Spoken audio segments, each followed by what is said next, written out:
तो आज की हमारी यह वीडियो कहती है, ये 7 बातें किसी को मत बताना। दोस्तों, धीरे बोलो, कोई सुन ना ले। ये बात हम सबके कानों में पड़ी होगी और हमारे मुंह से भी कई बार निकली होगी, लेकिन सोचने की बात यह है कि यह वाक्य कब कब हमारे मुंह से निकलता है और कब कब हमारे कानों में पड़ता है, क्योंकि ऐसे काफी गुप्त राज होते हैं जो हम दूसरों के कानों में पड़ने नहीं देना चाहते। और अक्सर परिवार में अशांति का कारण हम स्वयं ही होते हैं।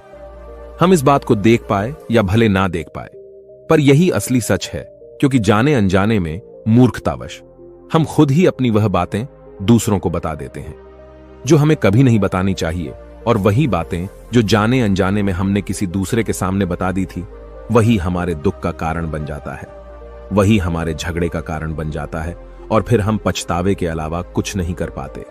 बाद में हमें पछतावा होता है कि मुझे यह बात किसी को बतानी नहीं चाहिए थी। मेरी ही गलती हुई कि मैंने जाने अनजाने में यह बात सभी को बता दी। इसीलिए आज की इस बौद्ध कहानी में आपको जो बातें मैं सुनाने वाला हूं, उसे सुनने के बाद आपको वो 7 ऐसी बातें पता चलेगी जो आपको कभी किसी को नहीं बतानी चाहिए। और तो और ये जो 7 बातें हैं, ये आपको अपने पास क्यों रखनी है, इसका कारण भी मैं आपको समझाऊंगा। इन 7 बातों के अलावा अगर आपको लगता है कि कोई बात ऐसी है जो मुझसे छूट गई है, तो कमेंट सेक्शन में जरूर बताना। इससे पहले कि आप इस बौद्ध कहानी में खो जाए, इस चैनल को सब्सक्राइब जरूर कर लें। तो चलिए कहानी शुरू करते हैं। एक समय की बात है, एक नगर में रामू नाम का एक युवक रहता था। वह युवक बहुत गरीब था, कुछ पैसा नहीं था। उसके पास 2 वक्त की दाल रोटी भी बड़ी मुश्किल से उसे नसीब होती थी। किसी काम की तलाश में दिन रात खोज करने पर भी उसे कोई काम नहीं मिल रहा था। फिर एक दिन उसने अपनी पत्नी के सामने अपनी सारी समस्या बता दी। उसने अपनी पत्नी को कहा, मैं जिस जगह भी काम मांगने के लिए जाता हूं, तो हर कोई मुझे यह कहकर काम नहीं देता कि हमारे यहां काम की जरूरत नहीं है। मैं काम की तलाश कर करके थक चुका हूं।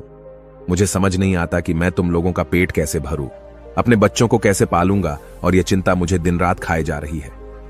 यह सुनकर उसकी पत्नी ने कुछ सोचकर कहा, तुम एक आदमी के पास सिर्फ एक बार ही काम मांगने के लिए जाते हो, और जब वह काम नहीं देता तो तुम दोबारा उसके पास नहीं जाते। अगर तुम्हें उनसे काम लेना है तो तुम्हें हमदर्दी जतानी होगी, तुम्हें उनसे हमदर्दी हासिल करनी होगी, अपनी गरीबी दिखानी होगी, ताकि वह लोग तुम्हारी मजबूरी समझकर तुम्हें काम पर रख ले। इसलिए शर्म मत करो, उन्हें अपनी मजबूरी बताओ, अपनी गरीबी बताओ, और इसी उपाय से तुम काम पा सकते हो। यह बात रामू के मस्तिष्क में बैठ गई। अगले दिन काम मांगने के लिए वह उसी सेठ के पास पहुंचा जहां पर वह पिछले दिन काम मांगने के लिए गया था। लेकिन इस बार उसने हाथ जोड़कर उस सेठ से प्रार्थना की, उससे विनती की कि वह बहुत गरीब है और उसे काम की बहुत आवश्यकता है। वह जो कुछ भी उसे देंगे वह उसमें संतुष्ट हो जाएगा, पर कृपया करके मुझे अपने यहां काम पर रख ले। उसकी यह हालत देखकर उस सेठ ने उसे अपने यहां काम पर रख लिया। वह रोज वहां पर काम पर जाने लगा। अंदर ही अंदर वह खुश तो था कि उसे काम तो मिल गया, लेकिन उसे वेतन दूसरे लोगों से कम मिलता था। वही काम जो दूसरे लोग कर रहे थे, उन्हें ज्यादा वेतन मिल रहा था और उसे कम वेतन मिल रहा था। जब इस बारे में उसने अपने सेठ से कहा, तो सेठ ने कहा कि देखो भाई, तुम्हें काम की जरूरत थी, मैंने तुम्हें काम दिया। मेरा धन्यवाद करने की बजाय तुम मुझसे शिकायत कर रहे हो। यह कैसी एहसान फरामोशी है। यह सुनकर रामू वहीं पर चुप हो गया। बात कहीं ना कहीं सत्य थी। सच थी कि सेठ ने तो उसे उसकी मजबूरी के हिसाब से ही काम दिया था, और इसीलिए वह उसे अपने अनुसार ही वेतन देता था।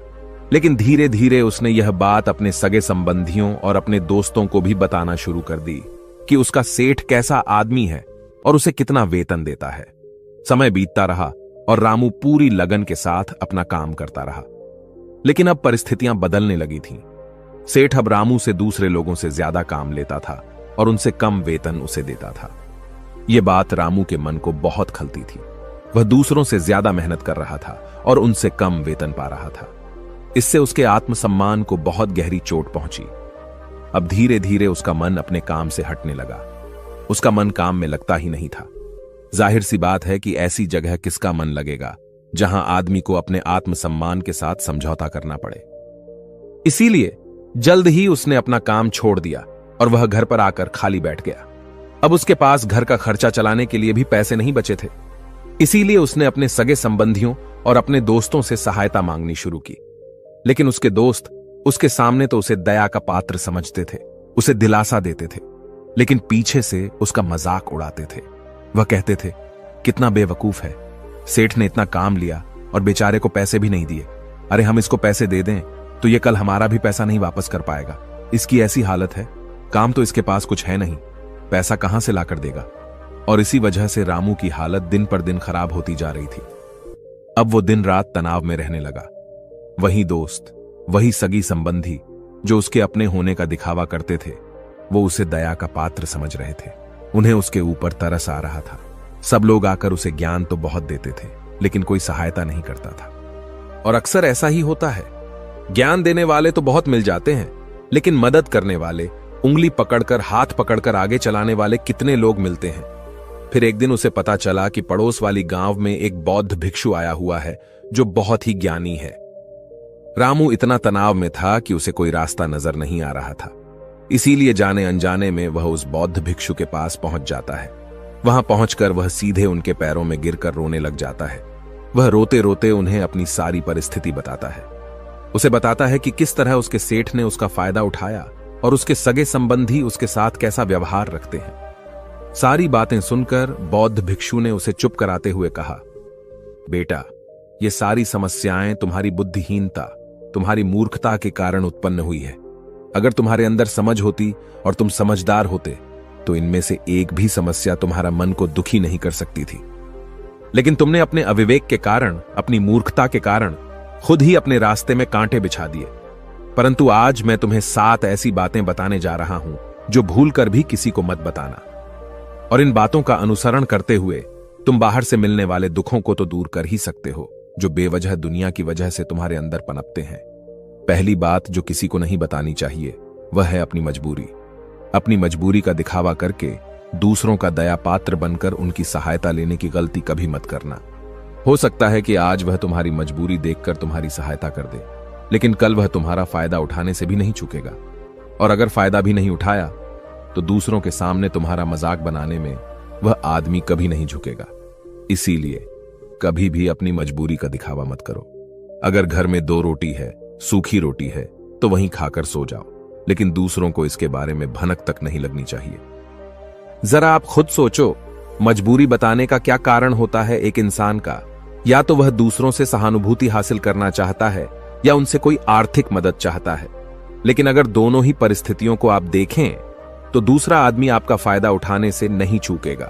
और अगर वह फायदा नहीं भी उठाएगा तो अपनी नजर में तो वह आपको मूर्ख ही समझेगा, बेवकूफ समझेगा, और दूसरों के सामने आपका मजाक तो जरूर बनाएगा। इसीलिए अपनी मजबूरी के बारे में कभी किसी को मत बताना। दूसरी बात जो किसी को भी नहीं बतानी चाहिए वह है अपनी अतीत की गलतियां और भविष्य की रणनीतियां। जरा सोचो कि अगर हम अपने अतीत की गलतियां किसी दूसरे को बताते हैं तो उसका क्या प्रभाव होगा। वह गलतियां तो ठीक नहीं की जा सकती, जाहिर है, तो उन्हें बताने का क्या कारण रह जाता है? आप अपने अंधेरे पक्ष को खुद दुनिया के सामने बता रहे हो, खुद अपनी गलतियां दूसरों के सामने बता रहे हो।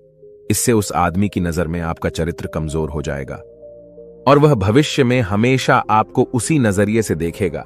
इसीलिए किसी भी आदमी की नजर में अपना चरित्र गठित मत होने दो। और जरा सोचो कि आप व्यर्थ में ही अपने भविष्य की रणनीतियां दूसरों के सामने बता रहे हो। जो लोग आपके काम का हिस्सा ही नहीं है, उनके सामने अपने भविष्य की रणनीतियां, अपनी डींगे हाँकने का क्या फायदा? वह लोग आपकी सहायता तो नहीं करेंगे, लेकिन आपकी भविष्य की रणनीतियों में बाधा जरूर बन सकते हैं। आप खुद अपनी विवेक का इस्तेमाल करिए और सोचिए कि आपके साथ भी ऐसा हुआ है कि आपने अपनी भविष्य की रणनीति किसी को बताई हो और वह कामयाब ही ना हुई होगा। जरा गौर से सोचिए। तीसरी बात जो किसी को नहीं बतानी चाहिए वह है अपने घर की बातें।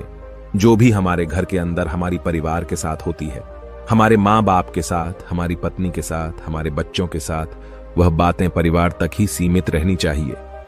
अगर आप इन बातों का दूसरों के सामने ढिंढोरा पीटते हो तो दूसरों को आपके घर में घुसने का एक मौका मिलता है और वह इसका फायदा उठाने का कभी नहीं चूकते। वे आपके परिवार के सदस्यों को आपसे दूर ले जाने की कोशिश करेंगे। अक्सर ऐसा होता है।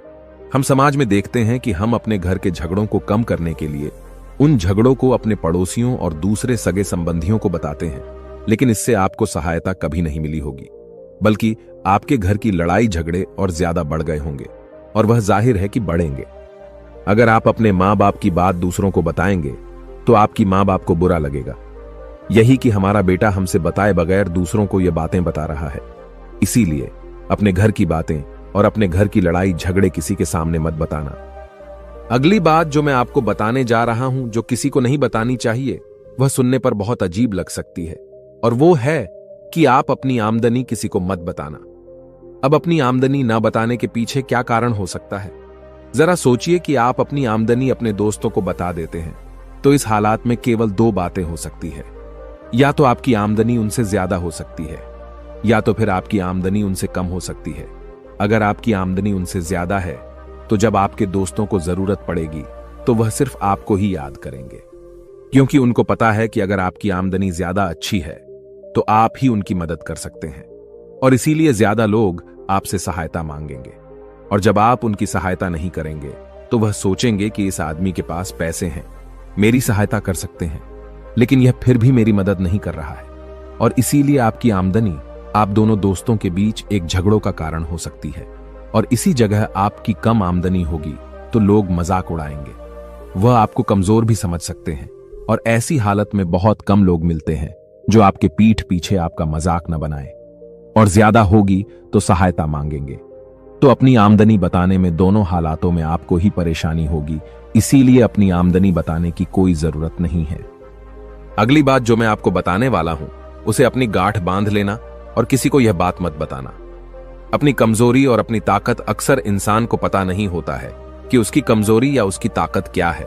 लेकिन अगर आपको अपनी कमजोरी और अपनी ताकत पता है तो पहली बात तो आप बहुत ही बुद्धिमान आदमी हैं, और दूसरी बात कि आपको यह बातें किसी को पता नहीं लगने देनी है, क्योंकि अगर आपकी कमजोरियां दूसरों को पता चल गईं और अगर भविष्य में आप दोनों दुश्मन बन जाते हैं तो वह आपकी कमजोरियों का फायदा उठाएंगे, और अगर उनको आपकी ताकत पता चल गई तो वही ताकत आपकी कमजोरी बन जाएगी, क्योंकि वह ताकत दूसरे आदमी को पता है, और वह ताकत का तोड़ भी आज नहीं तो कल ढूंढ ही लेगा, क्योंकि हर शेर का सवा शेर होता ही है।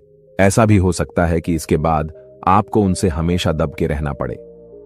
अगली बात जो किसी को नहीं बतानी चाहिए वह है अपने मित्रों और दुश्मनों के बारे में। अपने मित्रों के साथ बात करना और उनके साथ अपने दोस्तों और दुश्मनों के बारे में आपके अनुभव और विचारों को बताना अच्छा हो सकता है, लेकिन ध्यान और सावधानी से। अगर आप अपने मित्रों के बारे में दूसरों को बताते हैं तो वे आपके मित्रों के साथ खिचड़ी पका सकते हैं और आपको धोखा दे सकते हैं। आपके गहरे मित्रों को आपसे दूर करने का प्रयास कर सकते हैं। आमतौर पर सामान्य लोग ऐसा नहीं करते, लेकिन आपके दुश्मन ऐसा करने की कोशिश कर सकते हैं। वे आपके गहरे मित्रों को आपसे दूर करने की कोशिश कर सकते हैं। दूसरी ओर आपके शत्रु के बारे में भी किसी को नहीं बताना चाहिए, क्योंकि आज का मित्र कल आपका दुश्मन बन सकता है, और वह आपके दुश्मन के साथ मिलकर आपको हानि पहुंचा सकता है और धोखा दे सकता है। इसलिए अपने सबसे अच्छे दोस्तों के बारे में भी अपने दुश्मनों के बारे में कभी बात नहीं करनी चाहिए। आखिरी बात में मैं यह कहना चाहता हूं कि जब आप दान करते हैं तो उसके बारे में भी किसी को मत बताएं, नहीं तो दान करना व्यर्थ हो जाता है, बेकार हो जाता है। जब आप अपने दान का ढिंढोरा पीटते हैं तो आप यह बता रहे होते हैं कि आप कितने बड़े दानी पुरुष हैं, और यह आपके अंदर एक अहंकार पैदा करेगा। इसीलिए दान जितना गुप्त रूप से किया जाए उतना ही अच्छा होता है, उतना ही फलदायी होता है। ऐसा कहा जाता है कि जब आपका बायां हाथ दान कर रहा हो तो दाएं हाथ को भी ना पता चले कि बायां हाथ दान कर रहा है। बौद्ध भिक्षु ने रामू को जो 7 बातें बताईं, उनमें संसार के सभी सिद्धांत छिपे हुए हैं। इन बातों का पालन करते हुए आप अपने घर में सुख शांति बना सकते हैं और घर के झगड़े हमेशा के लिए दूर कर सकते हैं। और हमारा कहानी सुनाने का मकसद यही है कि आप और ज्यादा जागृत रहे। आप खुद उन बातों के बारे में सोचें और हमें कमेंट में जरूर बताएं कि आपको ये बातें सच लगी या नहीं। और इनके अलावा भी अगर आप कुछ जानते जो हम यहां बताना भूल गए हैं तो उन बातों को भी कमेंट सेक्शन में जरूर डालें। उम्मीद है कि आपको यह वीडियो पसंद आई होगी, तो आप हमारे दूसरे चैनल प्रोग्रेस इंस्पायर्ड पर भी एक नजर जरूर डालें, क्योंकि उस चैनल पर आपको बिल्कुल नई और अलग कहानियां मिलेंगी। इसी के साथ मैं आपका शुक्रिया करता हूं पूरी वीडियो देखने के लिए, और वीडियो को एक लाइक करना मत भूलिएगा। तो चलिए मिलते हैं अगली वीडियो में फिर एक नई कहानी और एक नए मैसेज के साथ।